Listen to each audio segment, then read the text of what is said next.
Welcome back. अच्छा जी, हम चूंकि ब्रेक पे जाने से पहले बात करते हैं, शोएब शाहीन साहब सीनियर रहनुमा हैं, सीनियर वकील भी हैं, हमारे साथ इस वक्त मौजूद हैं। तहरीक इंसाफ से उनका ताल्लुक है, पॉलिसी हमने जाननी है चूंकि सूरत हाल बड़ी गंभीर होती नजर आती है अगर ये एहतजाज जैसे तहरीक इंसाफ कह रही है। शाहीन साहब, thank you very much for precious time और आपको सुबह खैर भी। ये जो तारीख है एहतजाज की वंस अगेन सामने आई है, बड़ी एंटिसिपेटेड थी, इस पर बात हो रही थी। अब की बार आप कह रहे हैं या तहरीक इंसाफ कह रही है कि वापस नहीं जाएंगे जब तक मुतालिबात मान नहीं लिए जाते। एहतजाज कितना शदीद एक्सपेक्ट करें और क्या वंस अगेन पूरा मुल्क रास्ते सब कुछ बंद करने का प्लान है? कुछ शेयर करें ना हमारे साथ। देखिए, इसकी अभी तो मॉडर्निटीज आएंगी, लेकिन एक बात तय है कि हमने इस्लामाबाद की तरफ रुख करना है और पूरे पाकिस्तान से लोग आएंगे और उस वक्त तक बैठेंगे जब तक कि हमारे मुतालबात तस्लीम नहीं हो जाते। ये हमारा बेसिक एजेंडा है और ये खान साहब ने काल दी है और हमने पूरी आवाम को, कौम को, लोगों को, किसानों को, मजदूरों को, तलबा को, सबको हमने ये दावत देनी है और दी है कि वो इसमें शरीक हूँ। चूँकि इस वक्त जो सिचुएशन ये बन चुकी है कि जमहूरियत इन्होंने दफन कर दी है, अब वाहिद रास्ता एहतजाज का रह गया है और जिसके लिए इंशाअल्लाह ताला पूरी कौम निकलेगी और ये कठपुतली भाग जाएंगे, क्योंकि इनके पास ना अखलाकी जवाज़ है, ना सियासी जवाज़ है, ना आइनी और कानूनी जवाज़ है कि ये अपने आप को मुसल्लत कर पाएँ और तमाम रास्ते जो इंसाफ के रास्ते हैं, कानून की बालादस्ती के रास्ते हैं, आइन की बालादस्ती के रास्ते हैं, वो सारे के सारे उन्होंने मसदूद कर दिए हैं। तो अब जब ऐसी सूरत हाल हो जाए। शेब साहब, वज़ीर आला खैबर पख्तूनख्वा जो हैं अली अमीन गंडापुर, उन्होंने सवाबी के जलसे में कहा था कि बानी पीटीआई के लिए जान भी हाजिर है और कारकुनों से भी अपील उन्होंने की कि इस मरतबा हर तरह की कुर्बानी जो है उसके लिए आप तैयार हो जाएं। तो हम क्या समझें, क्या ये एहतजाज जो है ये पुरतशद्दुद हो सकता है? देखिए, हमने तो पहले भी कभी पुरतशद्दुद एहतजाज नहीं किया, ना आइंदा कभी करने का इरादा है। उन्होंने ये कहा कि हम कुर्बानी देने के लिए तैयार हैं और हमने पहले भी कुर्बानियां दी हैं। हमारे अभी आपने देखा डी चौक में जिस दिन एहतजाज हुआ, पुरअमन तरीन एहतजाज था, किसी ने किसी को नहीं मारा, सिवाय आपने देखा कि यूनिफॉर्म पर्सन्स गाड़ियां तोड़ रहे थे, लोगों को मार रहे थे और 2000 से जायद अफराद हमारे गिरफ्तार कर लिए गए। लेकिन इस सब कुछ के बावजूद भी हमारी तरफ से कोई उसकी रिटेलिएशन नहीं थी और हम अभी ये तवक्को रखेंगे इस जो सो कॉल्ड जमहूरियत का दावा करने वाले लोग हैं कि आप वो सलूक करें जो कल आप बर्दाश्त कर सकें। आपने माजी करीब में देखा था कि जब ये लोग आए थे 2022 में या उससे पहले हमारे इख्तदार के ज़माने में, मौलाना फजल रहमान साहब 2 दफ़ा उन्होंने धरना दिया। बिलावल भुट्टो साहब आए और उन्होंने रेड जोन तक मार्च किया, सिंध से निकले और पूरा पंजाब हमारी ही हुकूमत थी, किसी जगह उनको रुकावट नहीं हुई। पीडीएम की तमाम जमातें इंक्लूडिंग मरियम नवाज आई थी, जिसका सो कॉल्ड नारा था महंगाई मुकाओ मार्च। महंगाई को क्या मुकाते, उन्होंने गरीबों को ही मार दिया।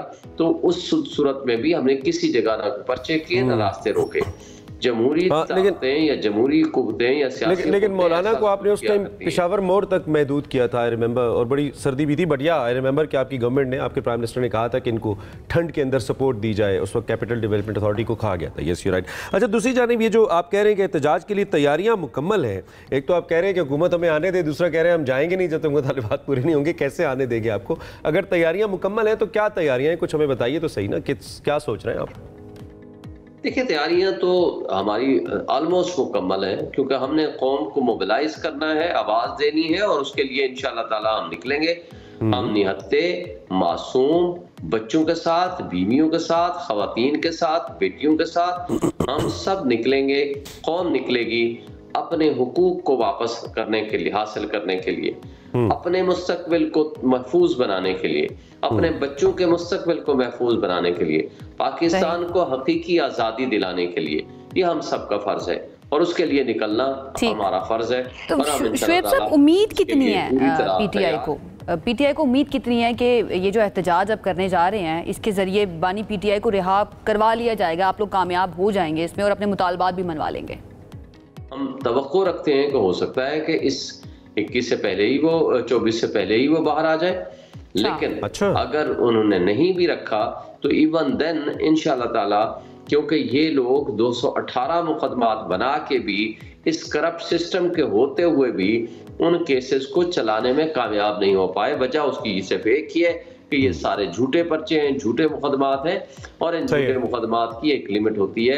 अब आर्जी तौर पर तो किसी को जेल में रख सकते हैं, लेकिन ज्यादा अच्छा, आपने मौलाना की इमामत में आपकी जमात ने नमाज भी अदा की, आपके बड़े अच्छे टाइज बनते बनते रह गए, फिर वो 26वीं तरमीम में आ गए, लेकिन 26वीं तरमीम के बाद मौलाना के फिर कुछ डिफरेंसेस आए हैं हुकूमत के साथ, ऐसा लग रहा है, कुछ स्टेटमेंट्स उनकी आ रही हैं और आपका एहतजाज भी सर पे आ गया है। तो क्या कोई राब्ता है मौलाना के साथ, JUI के साथ, कि वो भी आपके साथ शामिल हो जाए या दीगर पार्टियां? अभी ये मेरे नॉलेज में नहीं है। अलबत्ता बातचीत का सिलसिला हमारा सभी के साथ जारी है।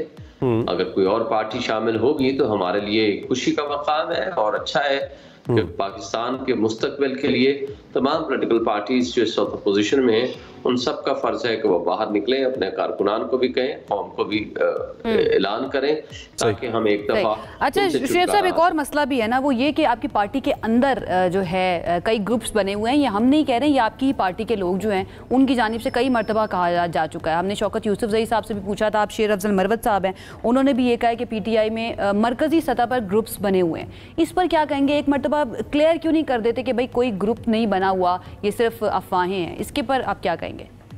देखें, जब पहली बात तो यह है कि कमेटी बनानी है खान साहब ने खुद, लिहाजा वो जो फैसला साजी का इसमें एहतजाज को लीड करना और एहतजाज के बारे में फैसला करने का अख्तियार होगा। दूसरी बात यह है कि इस हवाले से जो जब आप कोई मीटिंग करते हैं तो आपके दरमियान एक इख्तलाफ है, राय हुआ करता है किसी भी इशू के ऊपर, तो फिर जब कंक्लूजन हो जाता है तो फिर मैं नहीं समझता कि उसके ऊपर कोई एग्जीक्यूट नहीं करेगा। जब सबसे बड़ी डेमोक्रेटिक पॉलिटिकल पार्टी है तो ज़ाहिर है हमारे दरमियान जब कोई किसी भी मौजू पे डिस्कस होगी तो किसी का एक राय होगी कि दूसरे की दूसरी राय होगी, और उस राय के इख्तलाफ राय को आप ये नहीं कह सकते कि ये इख्तलाफ है, ये डिफरेंस ऑफ ओपिनियन हुआ करता है before reaching the final conclusion. तो जब फाइनल कंक्लूजन पे आप पहुंच जाते हैं तो मेरा ख्याल है कि इस पे तो किसी की कोई राय नहीं है कि हमने इसकी एहतजाज के लिए ऑलरेडी तय था, इसीलिए स्वाबी का जलसा किया था, तारीख का जो तयन करना था खान साहब ने। हम चाहते थे कि आपका मौक़िफ़ हम तक पहुंचे, और अब सारी बातें लोग भी सुनना चाहते हैं। एक तो मैं फिर उम्मीद करता हूं कि तहरीक इंसाफ ज़रूर एहतजाज करे, लेकिन पुरअमन हो, कोई जानी माली नुकसान पाकिस्तान का लोगों का ना हो। और हुकूमत से मैं उम्मीद करता हूँ कि इतना पैनिक ना कर जाए कि एम्बुलेंसेज और स्कूल बसेस तक ना जा सकें। प्लीज़ ऐसा कुछ कीजिएगा ताकि किसी का नुकसान ना हो। पाकिस्तान को चलने दें, सियासी जमातें मिलकर अकल से फैसले करें ना, एक दूसरे से लड़ें ज़रूर सियासी तौर पर, लेकिन ऐसे ना करें कि मुल्क रुक जाए।